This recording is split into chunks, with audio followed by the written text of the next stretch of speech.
My name is Jillian Hayes, and at 20 years old, a midshipman at the U.S. Naval Academy, I was supposed to be unbreakable. My family mistook my silence for strength, never knowing it was my secret asset, a silent ledger of every promise they broke. My hands were sticky with electrical tape, trying to hold my combat boots together when my mother called. For a foolish second, I hoped. "Jillian, are you asking about money again?" Her voice was syrupy sweet. "Your brother's in a Connecticut rehab. That money is gone. We had to use it." "You're at a service academy, for God's sake. Stop being so selfish." The line went dead. I didn't cry. An acidic taste flooded my mouth as I stared at the peeling tape on my boot. It wasn't just my money they'd stolen. They were stealing my dignity. Have you ever been made the villain for simply asking for what you were owed? Comment below if you know this feeling. That phone call wasn't the first cut. It was just the latest exhibit in a family museum of betrayals I had been forced to build my entire life. The click of the disconnected call was deafening in the Spartan silence of my dorm room. I didn't move.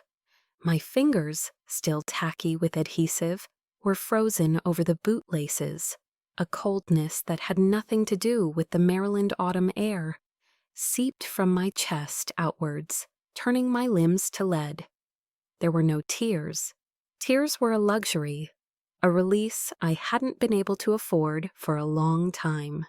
Instead, that familiar acidic taste of bile rose in my throat, the body's primitive response to an injustice the mind cannot yet process. My eyes drifted to my desk, to the single item that didn't belong to the U.S. Navy, a silver-plated frame holding a photo from 2 Christmases ago. My mother, Laurel, beaming, her arm wrapped tightly around Leo. My father, Grant, standing slightly behind them, his smile pleasant but distant. And me on the edge of the frame, my own smile looking forced even to myself. For years, I'd looked at that photo and felt a pang of longing.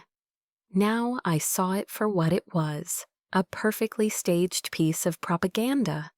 Laurel's smile wasn't warm, it was triumphant. Grant's was the smile of a willing spectator, and Leo's was the easy, charming grin of a man who had never once paid for his own mistakes. The question in my head was no longer why. It had been years since I'd asked why. The question, screamed in the utter silence of my mind, was how much longer? My mother's voice echoed, each word a carefully polished stone, thrown at me. "You're strong, you'll be fine." My gaze dropped from their smiling faces to my own feet. Strong. I peeled back my damp sock to look at the raw, weeping blister on my heel. A constant, throbbing reminder of the 10-mile marches in ill-fitting government-issue boots. "You're at a service academy, for God's sake." She said it as if I were living in a resort. My eyes scanned my resort room, a metal locker, a tightly made bed, and my pathetic pantry on the windowsill. A half-empty jumbo jar of Jif peanut butter, bought with the last of my cash from 2 weeks ago. My stomach gave a low, hollow growl. I was so tired of being hungry. The gaslighting was the worst part. It wasn't just the denial of money, it was the denial of my reality. In their story, I was the ungrateful daughter, secure and provided for, while they were the struggling heroes fighting for their troubled son. In reality, I was the sole financier of his latest chance at redemption, paying with my health, my focus, and the last shreds of my belief in them. Slowly, deliberately, I pushed myself to my feet. The pain from my heel was sharp, but it was a grounding pain, a real one. I walked to the desk, picked up the silver frame, its weight feeling foreign and wrong in my hand. I didn't look at their faces again. I crossed the small room to the metal trash can by the door, lifted the lid, and simply let the photo go. It landed with a soft, unsatisfying clink against the bottom. Staring at the image of my smiling family, lying amongst coffee grounds and old wrappers, I realized this lie wasn't new. It was just the loudest one they'd ever told. The Museum of Betrayals had its main exhibit in my brother's bedroom. Back in our sprawling house in the Philadelphia main line, Leo's room wasn't just a room, it was a shrine. The walls were a testament to his perceived greatness, dominated by a framed jersey from his high school football team, the Fighting Quakers. Gleaming trophies for Most Valuable Player and Offensive Lineman of the Year crowded his shelves, each one catching the afternoon light. I remember my mother, Laurel, spending her Saturday mornings in there, carefully dusting each golden figure with a soft cloth. Her movements reverent, as if she were tending to sacred relics. The local paper clippings praising his raw talent were laminated and arranged in a proud collage over his desk. His glory was a public spectacle, the centerpiece of our family's identity. My achievements, on the other hand, were meant to be private. They lived in a cardboard box at the back of my closet, tucked away under old sweaters. My National Honor Society certificate, my first-place medals from the state debate tournament, my science fair ribbons, all were relegated to the shadows. "These things are personal, honey," my mother would say, with a gentle smile, closing the closet door. "We don't need to show off." The message was clear. My accomplishments were footnotes, my intelligence a quiet, almost shameful secret. I tested her theory once, after winning a regional award for a physics project. I framed the certificate myself and hung it in a small empty space in the hallway. The next day, it was gone. When I asked, my mother simply said, "Oh, I put it in your box for safekeeping. That wall is for family photos, sweetie." The wall, of course, was already filled with photos of Leo scoring touchdowns. The starkest contrast, the exhibit that always made my breath catch, was the tale of the B- and the BMW. It was junior year. I came home with a B- in AP Calculus on my report card, the first non-A grade of my high school career. Dinner that night was a silent, miserable affair, the clinking of silverware echoing the tension. My father, Grant, finally broke the silence with a heavy sigh. "I thought you were good at math, Jillian." My mother, ever the gentle strategist, followed up. "Perhaps a more disciplined environment, like Annapolis, would be good for someone like you, Jillian, to help you focus." It wasn't a suggestion, it was a judgment. My single academic slip was a character flaw, a problem that needed fixing by the military. 2 weeks later, Leo, home from his freshman year at Penn State, took our father's brand new BMW 5 Series for a joyride.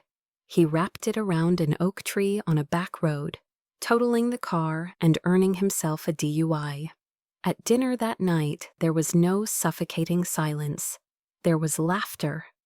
My father, swirling his wine, actually chuckled. "Boys will be boys," he declared to the table. "At least he's okay.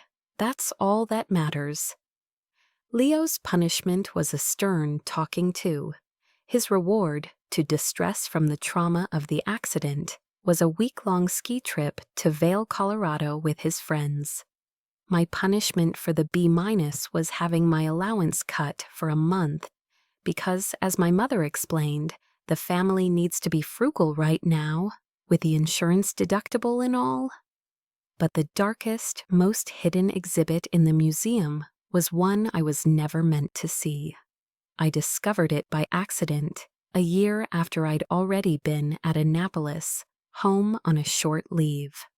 I was walking past my father's study when I heard my parents' hushed voices through the slightly ajar door. It was my mother speaking. We're just not going to tell her about Eleanor's college fund grant. She won't understand. Besides, the government is paying for her school. It's more practical to use that money for Leo's future. My hand flew to my mouth to stifle a gasp. It wasn't just a fund, it was money my grandmother, Eleanor, had meticulously saved for me since I was born. It was my safety net, my one piece of independence. The gut-wrenching truth wasn't simply that they had taken it, it was that they had discussed it. They had weighed my future against Leo's past and decided with cold, quiet pragmatism that my security was worth sacrificing to clean up his latest mess. They had planned it. They had decided my future wasn't a worthy investment. Standing there in the cold, sterile dorm room, the memory was so vivid, it felt like it was happening all over again. The sting of every comparison, the weight of every dismissal, the final crushing blow of that overheard conversation. It all coalesced into a single burning question that echoed in the hollow space where my hope used to be. So what was I doing here at Annapolis? If not for glory, then for what? For survival. That was the answer. Pure, unadorned, day-to-day survival. Annapolis wasn't my escape to glory, it was my foxhole. Here, at least, the enemies wore uniforms and shouted their insults to my face. It was a simpler, more honest form of cruelty than the smiling betrayals I had left behind in Philadelphia. But survival in this fortress of discipline came at a cost, one measured in ounces of peanut butter and inches of blistered skin. My life became a secret art form, a collection of small, desperate tactics, invisible to everyone around me. In King Hall, the massive chow hall that echoed with the clatter of thousands of midshipmen, I mastered the art of lingering.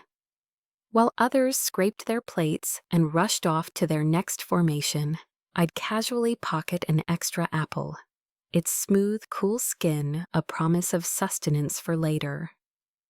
Sometimes it was a dry dinner roll wrapped in a napkin and shoved into the deep pockets of my uniform. These weren't snacks, they were rations for a one-woman army fighting a silent war. The hunger was a constant, low-grade fever, a dull ache that sat behind my ribs. I learned to manage it, not cure it. On my rare trips off campus, my one destination was the sprawling Walmart on Route 2. I'd bypass the clothes, the electronics, the things other students bought without a thought, and head straight for the food aisle. My prize was always the same: the jumbo 40-ounce jar of Jif Extra Crunchy peanut butter and a multi-pack of Wrigley's Spearmint gum. The peanut butter, eaten with my fingers in the dark of my room to avoid Maya's curious gaze, was my primary source of protein. The gum was my deception. I'd chew a piece slowly, deliberately, trying to trick my cramping stomach into believing a real meal was coming. It rarely worked. The worst of it, the constant grinding attrition, was the physical toll. The government-issue combat boots felt like they were engineered by someone who hated feet. They were stiff, unforgiving, and utterly indifferent to the shape of a human foot. After a 10-mile forced march through the humid Maryland woods, I could feel the familiar, sickening slide of skin tearing away from my heel. The warm, wet sensation would begin, a slow, seeping tide soaking through my thick wool sock.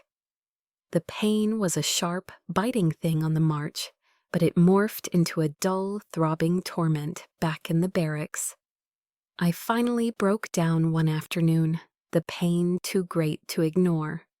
I reported to the logistics office, a stuffy, fluorescent-lit room that smelled of stale coffee. The logistics officer was a portly man with a coffee-stained mustache, leisurely munching on a Dunkin' donut. He didn't even get up. He glanced down at my foot, which I'd exposed for his inspection, saw the raw, angry, weeping blister, and took another deliberate bite of his pastry. "Midshipman Hayes," he said, his voice thick with boredom, "here at the Academy you have two options, endure or purchase new." He gestured vaguely towards a catalog of approved footwear on the counter, its pages filled with boots costing upwards of $200. Your choice. With $23.41 to my name, the words weren't an option, they were a sentence. The humiliation burned hotter than the fire in my foot as I mumbled a "yes, sir," turned, and walked away. Endure it was. Enduring meant pretending. At the Academy, showing weakness was social suicide. During a grueling summer training exercise, my vision started to tunnel under the oppressive sun. The world went gray, then black. I was out for maybe 7 seconds before the roaring of Gunnery Sergeant Cole brought me back to the searing reality. "Hayes, do you think this is a goddamn tea party at the country club?" he screamed, his face inches from mine, spittle flying. My roommate, Maya Vance, watched from the ranks with a smirk. "Didn't know the rich girl needed a nap," she drawled later that evening as we cleaned our rifles. I just grunted in response, focusing on the scent of gun oil. I didn't have the luxury of an explanation. Explaining wouldn't fix my boots. It wouldn't put food in my stomach. It was just another form of weakness, a currency I couldn't afford to spend. So I built a wall of silence. I stopped asking my mother about the money. I learned to let her calls go to voicemail, the cheerful, oblivious messages piling up like junk mail. I found a strange, desperate solace in a verse I'd heard once in a chapel service I'd wandered into, trying to escape the noise of the barracks. They will run and not grow weary. They will walk and not be faint. I would repeat it in my head during long runs, the rhythm of the words a mantra, against the throbbing in my feet and the emptiness in my gut. It was a prayer from a God I wasn't sure I believed in, for a strength I desperately needed to find within myself. But prayers didn't buy boots. My left boot finally gave up completely during a drill, the sole flapping with every step, a pathetic, slapping sound that announced my poverty to the entire platoon. I limped back to the same logistics office. The same officer was there, this time with a Boston cream. He didn't even look up from the sports page of his newspaper. "Something I can help you with, midshipman?" he asked, the question a mere formality. I just stood there, unable to speak, the broken boot a testament to my failure. I pointed down at my foot. He sighed, an exaggerated, put-upon sound that filled the small office. "Like I told you last time," he said, finally looking at me, his eyes devoid of any empathy. "Endure or purchase." He then looked past me to the person in line behind. "Next." I stood there for a moment longer, invisible, the smell of sugar and fried dough making me dizzy. The choice wasn't mine. It had been made for me a long time ago. "Your choice, midshipman," he had said, but I had no choice at all. Having no choice felt like drowning in silence. Every day was a battle fought on the edge of exhaustion, a quiet, grinding effort to simply not go under. And then a cardboard box appeared in my slot at the mailroom. It felt impossibly heavy in my arms as I carried it back to my room, my heart hammering with a cautious, unfamiliar feeling. Hope? The box was from my grandmother, Eleanor. It wasn't just a box, it was a fortress, sealed with layers of heavy-duty packing tape, as if she knew it had to survive a long, arduous journey. I sat on the cold floor and slowly, carefully peeled back the layers. The smell of home, of her clean, lavender-scented house, wafted out. And inside was proof that someone saw me. Not the stoic midshipman, not the problem child, but me, Jillian. There was a pair of brand new Asics running shoes, the exact model and size I'd circled in a catalog months ago. Beneath them were 6 pairs of thick, cushioned, darn tough wool socks, the kind that cost a fortune but were rumored to last a lifetime. Then came a large box of chocolate chip Cliff Bars, my favorite flavor.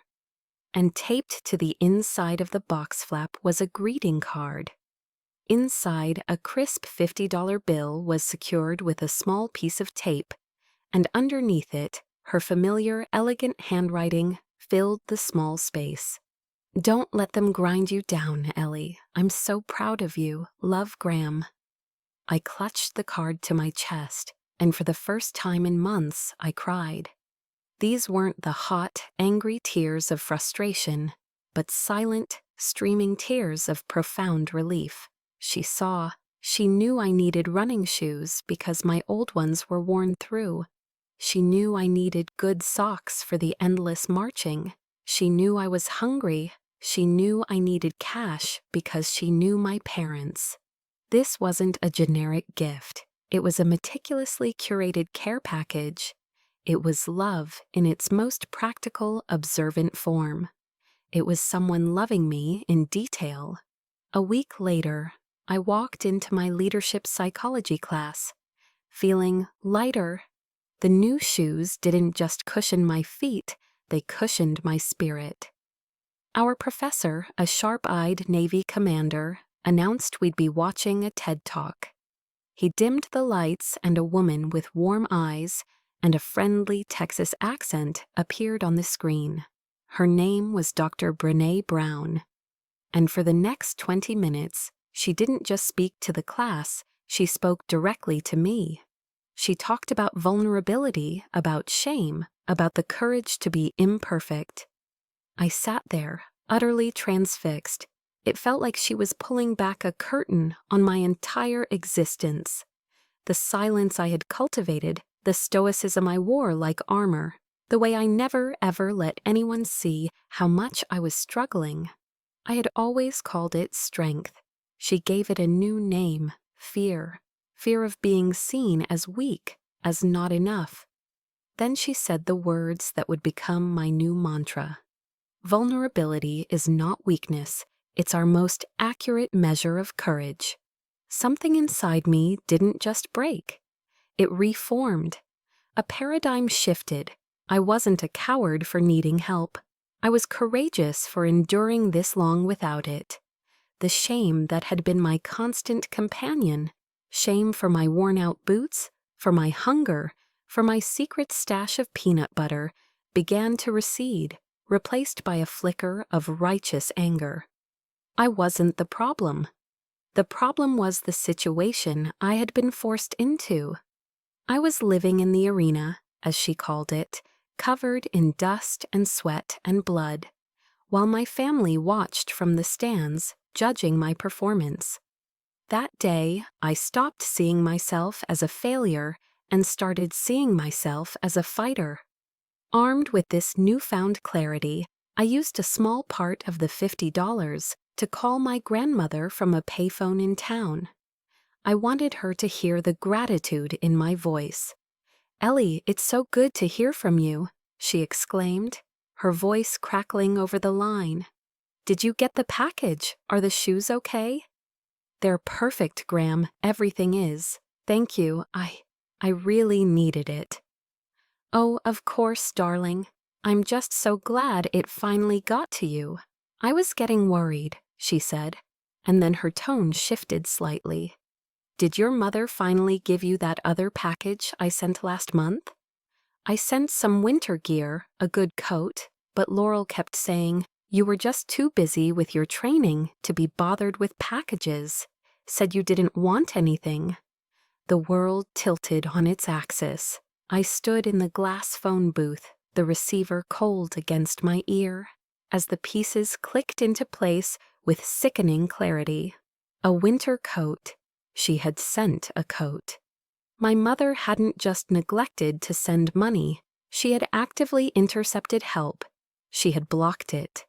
This wasn't carelessness. This was sabotage. I took a slow, steadying breath, my new courage holding me upright. "Graham," I said, my voice quiet but firm, all the emotion carefully scrubbed from it. "From now on, could you please just send anything directly to my P.O. box here at the academy?" There was a knowing silence on the other end of the line. My grandmother, a woman of the greatest generation, understood things without needing them spelled out. "Of course, Ellie," she said, her voice now tight with a cool fury I knew well. "Of course I will." As I hung up the phone, I looked at my reflection in the glass. I saw the new Asics on my feet, a gift of love. I saw the $50 bill in my wallet, a tool of independence, and in my mind, I heard Brené Brown's voice. I had to build a wall my mother couldn't climb. And for the first time, I felt like I finally had the materials to start building. I had the materials to start building my wall. The foundation was made of truth, the bricks were carved from courage, and the mortar was the cool, hard anger of betrayal. I didn't realize the first test of its strength would come so soon, or that the assault would be so perfectly coordinated. It started with a call from an unknown Connecticut number. I almost ignored it, but a sliver of curiosity won. "Hello, Jilly?" The voice was weak, raspy, and instantly recognizable. It was Leo. My stomach immediately clenched. "Jilly, it's me. I need your help." I leaned against the cold cinder block wall of my dorm room, my free hand balling into a fist. Here it was, the inevitable pull back into the black hole of his needs.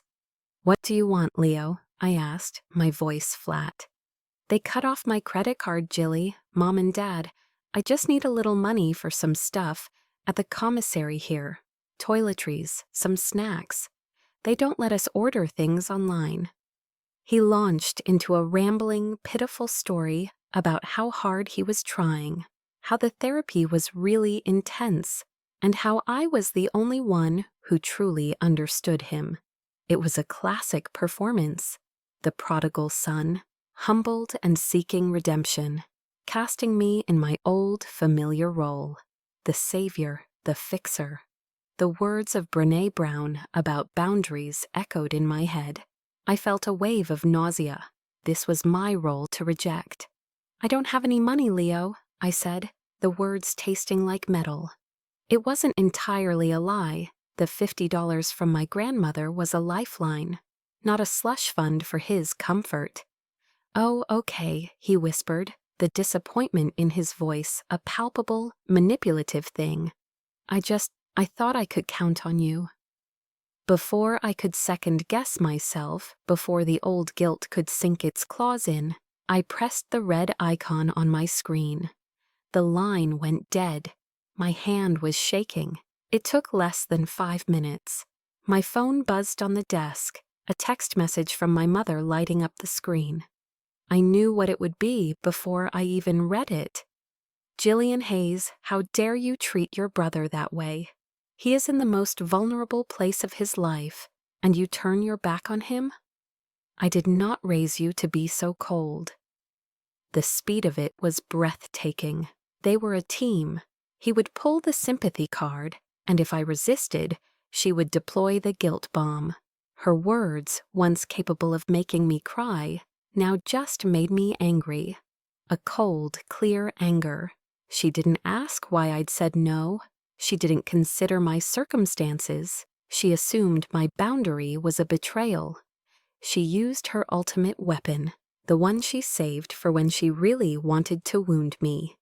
The 3 little dots appeared, then disappeared, then reappeared. The final text came through. "I am so disappointed in you." I stared at the screen, the words blurring. The old Jillian would have been shattered, would have immediately called back, apologizing, promising to find a way to help. But the new Jillian, the one who had listened to Brené Brown, saw the script for what it was. This wasn't about Leo's vulnerability, it was about my compliance. I didn't reply. An hour later, my father called. The final wave of the assault, the peacemaker. "Jillian, sweetheart," he began, his voice laced with a weary sigh. "Your mother told me what happened. I know things are difficult, but we're a family. We have to be there for each other." I remained silent, listening. "Listen," he continued, "Thanksgiving is next month. Why don't you put in for leave and come home? Your mom said she'd make that pumpkin pie you love, the one with the ginger snap crust. It would mean the world to her. We need to be together." The invitation sounded warm, a peace offering. But I heard the subtext, the unspoken plea beneath it. Come home and let's pretend this never happened. Come home and get back in your box. Let's smooth this all over with turkey and pie and go back to the way things were. The way things were was a one-way street of sacrifice, and I was no longer willing to direct traffic. My new wall needed to hold. "I can't, Dad," I said, the lie coming easily, a necessary tool for self-preservation. "I have duty that weekend. It's mandatory." "Oh," he said, the disappointment in his voice different from Leo's. It was the disappointment of a man who just wanted an easy life, free of conflict. "Well, all right then. We'll miss you." After he hung up, my mother sent one last text. "Are you going to ignore me forever?" I looked at the message, then I turned my phone over, placing it screen down on the desk. The silence that followed was my answer. It was a small act, a quiet rebellion, but it was a start. My wall had survived its first test. My phone stayed screen down for 2 days. The silence was a small, hard-won victory. I thought I had won a battle, that by refusing to engage, I had protected my small patch of ground. I didn't know they had already started a new war on a different front, using weapons I hadn't thought to defend. The attack came not through a phone call, but through an absence. I was studying for a naval history exam and reached into my footlocker for my iPad, the one my grandmother had given me for my high school graduation. It was my one portal to the outside world, my library, my movie theater, my connection. But my hand met empty space. I frowned, digging deeper, pulling out neatly folded uniforms, textbooks, running shoes. Nothing. A cold knot of dread began to form in my stomach. I searched my desk, under my bed, retracing my steps for the past week. It was gone. The footlocker had a lock, but I rarely used it in my own room. It was the only thing of real value I owned. My heart began to hammer against my ribs. There was only one possibility, one that seemed too monstrous to be true. My hands were trembling as I dialed my mother's number. She answered on the second ring, her voice infuriatingly cheerful. "Jillian, I was just thinking about you." "Mom," I said, my voice tight. "My iPad, it's gone. Did you take it when you helped me move in?" There was a brief pause. "Oh, that old thing," she said, her tone breezy and dismissive. The casualness of her words was a slap in the face. "Yes, I took it. I saw you weren't really using it, so I sent it along to Leo. He needed something to keep in touch and do his online coursework at the rehab center. You're in the military. You don't need those kinds of distractions anyway." I couldn't breathe. The air in my lungs turned to glass. It wasn't an old thing. It was a gift.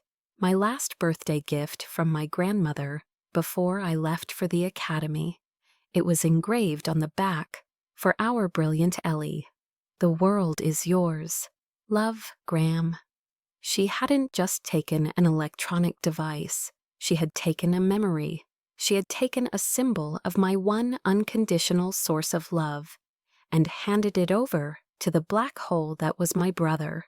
She had decided once again that his comfort was more important than my connection, my history, my heart. You sent it to him?" I stammered, the words feeling foreign in my mouth. "Of course, darling, he's your brother. We have to support him." I hung up. I didn't have the words to respond. There were no words for that level of betrayal. But a new, terrible thought sparked in the back of my mind. A sliver of ice in the midst of the fire. Online coursework. It sounded too noble, too convenient.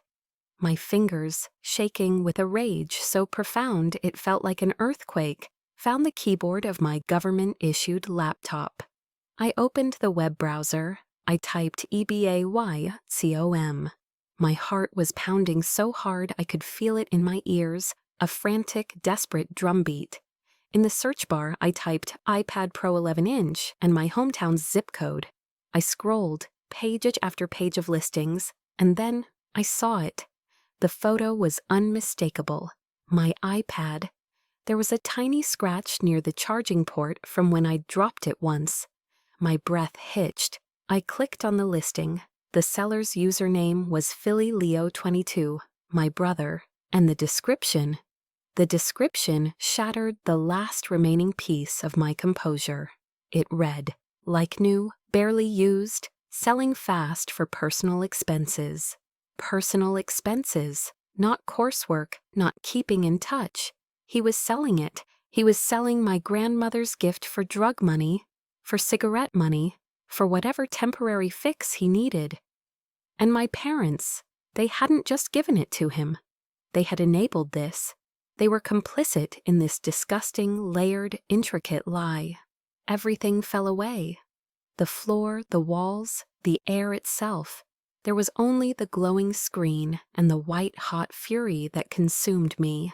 In my mind, I saw the quote from Brené Brown's talk, the one from Theodore Roosevelt. It is not the critic who counts.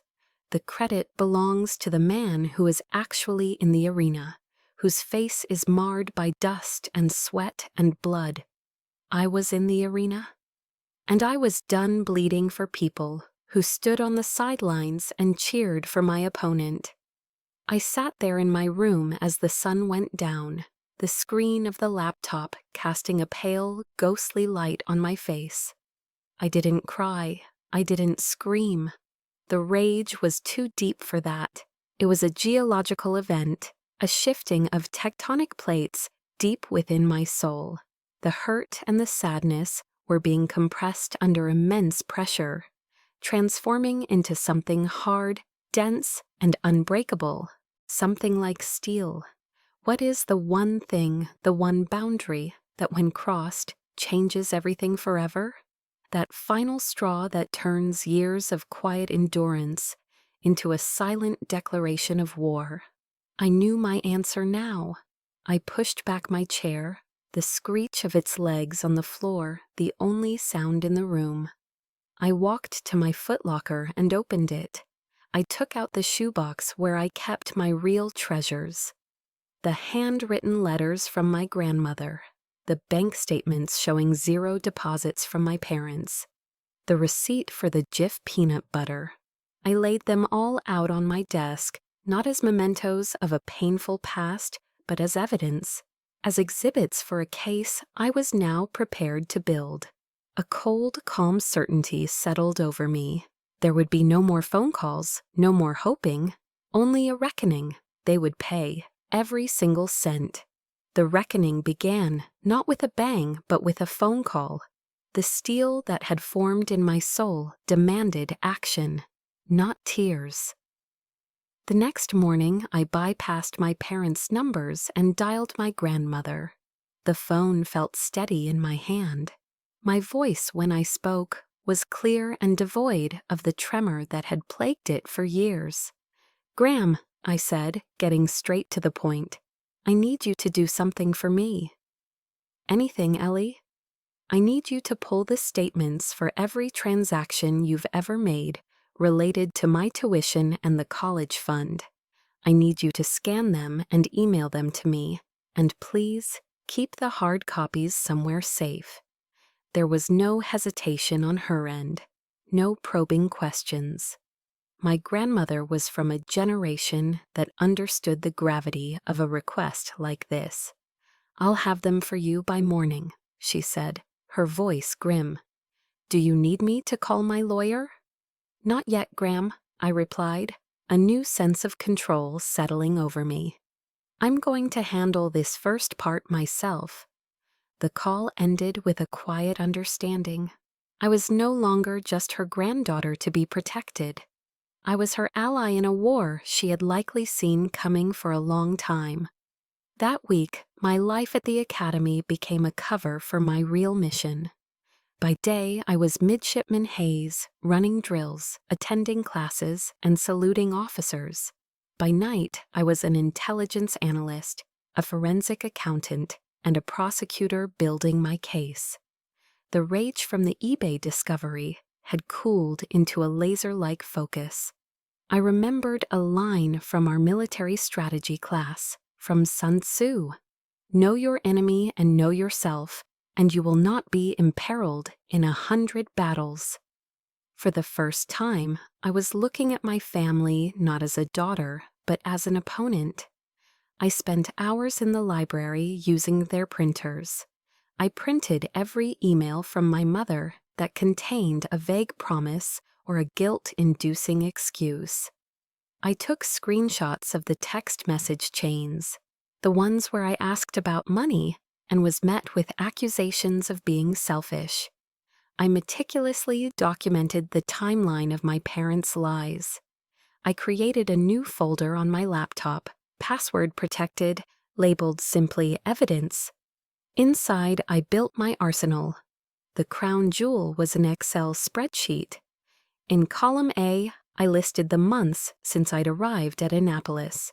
In column B, I entered the promised $2,000. In column C, I entered the amount I had actually received. A long, unbroken string of zeros. I added a row for the eBay price of my iPad. The total at the bottom of the column grew with each entry. A cold, hard number that quantified their betrayal. It climbed past $12,000. This spreadsheet was my most powerful weapon. It wasn't emotion. It wasn't hurt feelings. It was undeniable mathematical fact. My late-night activity did not go unnoticed. One evening, as I was highlighting a line in a bank statement from my grandmother, Maya Vance spoke from her bunk across the room.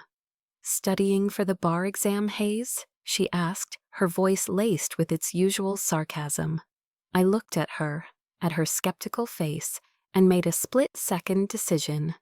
I was tired of fighting alone. I needed an ally, even a reluctant one. "Something like that," I said, turning my laptop screen towards her.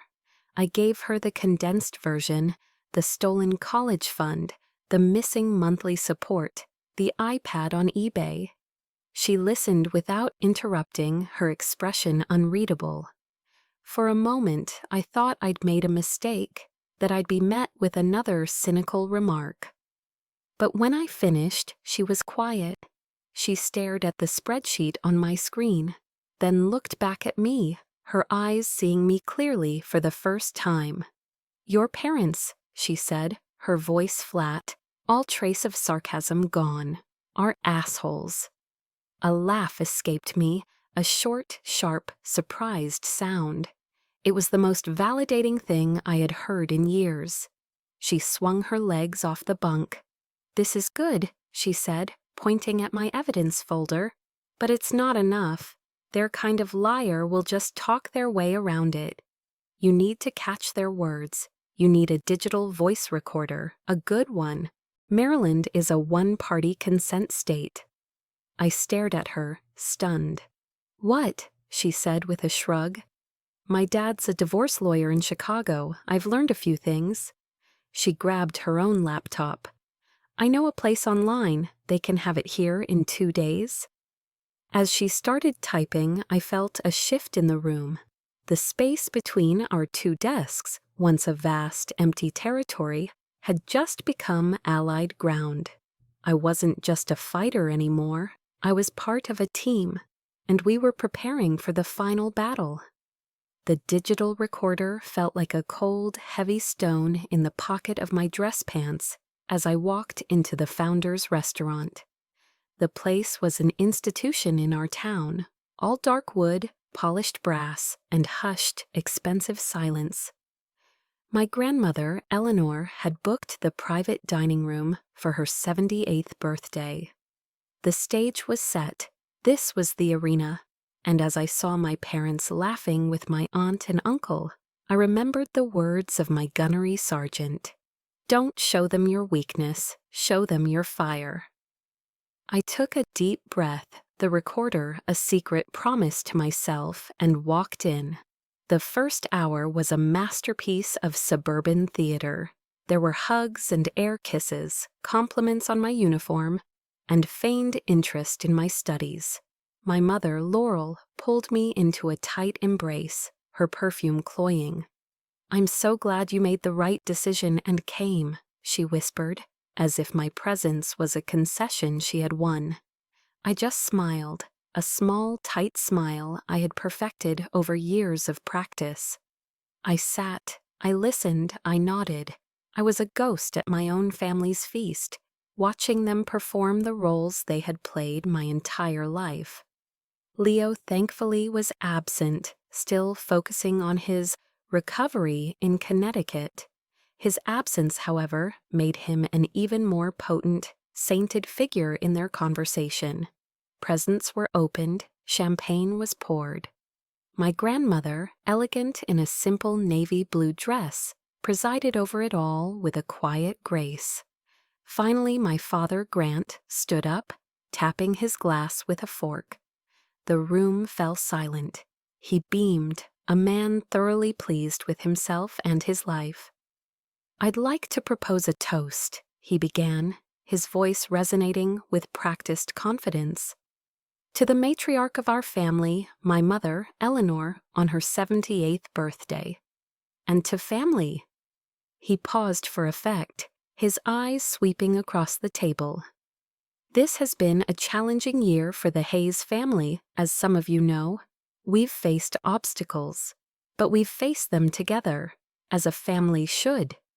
He was warming up now, savoring the spotlight. My own hands were clenched into fists under the table, my knuckles white. I could feel my heart begin to beat a steady, heavy rhythm, a war drum counting down the seconds. "We're so proud of both our children," he continued, his gaze flicking briefly to me. "Leo is fighting his battles with incredible courage, and we are supporting him every step of the way. And then there's Jillian." He smiled at me, a broad, benevolent, fatherly smile. It was the smile of a man about to hang himself with his own rope. "She has shown such resilience at the Naval Academy. It's a tough place, but she's tougher, and we're so proud to be able to support her journey. We send her $2,000 a month to make sure she has everything she needs, and to her credit, she has never once complained." He said it, he actually said it, out loud. He'd taken my silence, a silence born of neglect and necessity, and twisted it into a testament to his generosity. He wasn't just lying, he was using me as a prop to make himself look good in front of his mother. The air in the room seemed to crystallize. A fork clattered softly against a plate. My aunt shifted uncomfortably. My own fork, laden with a piece of seared scallop, stopped halfway to my mouth. I slowly lowered it back to my plate, the movement deliberate, controlled. I lifted my head and looked directly into my father's eyes. My voice, when it came out, wasn't a shout. It wasn't a sob. It was a quiet, cold, surgical instrument, slicing through the thick, comfortable lie he had just woven. "What money?" The two words hung in the air, immense and devastating. My father's smile faltered. He blinked, a flicker of confusion in his eyes. "What? What money, Dad?" I repeated, my voice still level, still quiet, but now carrying an edge of polished steel. "What $2,000 a month?" Panic flared in my mother's eyes. She shot me a venomous look. "Jillian, for heaven's sake, don't be ridiculous," she hissed, her voice a harsh whisper. This is not the time or the place. I think it's the perfect time and place, I replied, my gaze never leaving my father's face. He looked like a man who had just walked off a cliff and hadn't yet realized he was falling. Now, Jillian, he started, his voice losing its confident boom. But it was too late. The damage was done. The attention of the entire table, which had been on my father, now shifted. Not to me, but to the head of the table, to my grandmother. Eleanor's face, which had been warm with birthday cheer, had transformed. It was now a mask of cold, hard fury. The light in her blue eyes had been extinguished, replaced by something glacial. She placed her champagne flute down on the white linen tablecloth with a soft, definitive click. Then she placed her knife and fork together on her plate, the sound sharp and final in the suffocating silence. She looked at my parents, and for the first time in my life, I saw them shrink. "Grant, Laurel," she said. Her voice was low, but it cut through the room like a razor. It was the voice of a CEO about to fire someone, the voice of a general giving an order that would not be questioned. My study, now. My mother opened her mouth to protest, a pathetic "but Mom" forming on her lips. "Now," Eleanor repeated, and the single word shut down all further debate. My father, his face pale and slack-jawed, pushed his chair back. My mother followed, her movements stiff, her face a mask of panicked disbelief. As they walked towards the private study, adjoined to the dining room, I sat perfectly still, my hands resting in my lap. I didn't watch them go. I didn't need to. I could hear the muffled sounds through the heavy oak door. First, my father's stammering excuses, then my mother's high-pitched, tearful denials. Then, there was only the sound of my grandmother's voice, low and unrelenting. And then, silence. Minutes stretched into an eternity. The rest of the family stared at their plates, at the ceiling, anywhere but at me. When the door finally opened, my parents emerged, defeated. My father wouldn't look at anyone. My mother's face was blotchy, her eyes red and swollen. They looked like defendants who had just heard a guilty verdict. Eleanor was the last to exit. Her face was like granite. She walked back to her seat, ignoring my parents completely. Her eyes found mine across the table, and in them I saw not pity, but a fierce, protective alliance. She looked at me, then at my parents, and delivered her judgment in front of everyone. "Jillian," she said, her voice clear and absolute, "you're not going home with them tonight. You're staying with me." The drive back to Annapolis from my grandmother's estate was silent. The words, "You're not going home with them tonight. You're staying with me," echoed in the car, not as a suggestion, but as a verdict that had irrevocably changed the course of my life. The exhaustion I'd felt on the drive there had been a hollow ache, a physical manifestation of my emotional depletion. Now a strange, heavy calm settled over me. It was the calm after the storm, the quiet aftermath of a battle fought and won, leaving behind the debris of shattered relationships and hard-won truth. The next morning, Eleanor didn't waste time. We sat in her study, a room that smelled faintly of old paper and lemon polish. Sunlight streamed through the tall windows, illuminating dust motes dancing in the air, a silent contrast to the weighty matter at hand. Before me, she laid out a thick manila folder. "This is everything, Jillian," she said, her voice grave. The words that followed were a cold, precise dissection of years of deceit. It wasn't just the $12,000 in missing monthly support checks. It was the $50,000 in tuition differential, funds she had paid up front that my parents had diverted. And then came the final devastating blow, a student loan, taken out in my name, co-signed by them for $25. "They've damaged your credit before you even had a chance to build it," she said, her voice devoid of anger, replaced by a deep, cutting disappointment. She spoke not with the fury of a victim, but with the measured pronouncements of a judge. The numbers swam before my eyes, abstract symbols of a reality that was horrifyingly concrete. My parents hadn't just neglected me, they had actively worked to undermine my future, all while painting themselves as benevolent providers. But Eleanor wasn't just a woman who uncovered the truth, she was a woman who acted on it. She picked up her desk phone, a sturdy, old-fashioned model, and dialed. She put it on speakerphone. I watched, mesmerized, as she spoke to her attorney, a Mr. Harrison. "Yes, Robert," she began, her voice firm. "I need you to initiate proceedings immediately. Financial abuse, intentional infliction of emotional distress, and look into the legality of the student loan taken out under my granddaughter's name without her consent."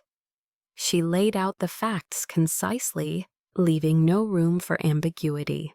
She then turned to me, her gaze steady. "This is how we begin to repair the damage, Jillian." She then opened a brand new, sleek-looking checking account on her laptop. "This is yours," she said, sliding the laptop closer to me. "It's in your name, Jillian E. Hayes, your social security number, your address, your future." She reached into her purse and pulled out a crisp $500 bill, placing it on the desk. "This is for immediate expenses. From now on, the $2,000 a month will be deposited directly into this account. Your father has been notified of the new arrangements and the legal action." She looked me directly in the eye. "Your only requirement is this: not a single penny goes to them. Do you understand?" I looked at the numbers on the spreadsheet, then at the new account screen, then at the crisp bill on the desk. I nodded, a lump forming in my throat. It wasn't just about the money, it was about agency. It was about reclaiming control.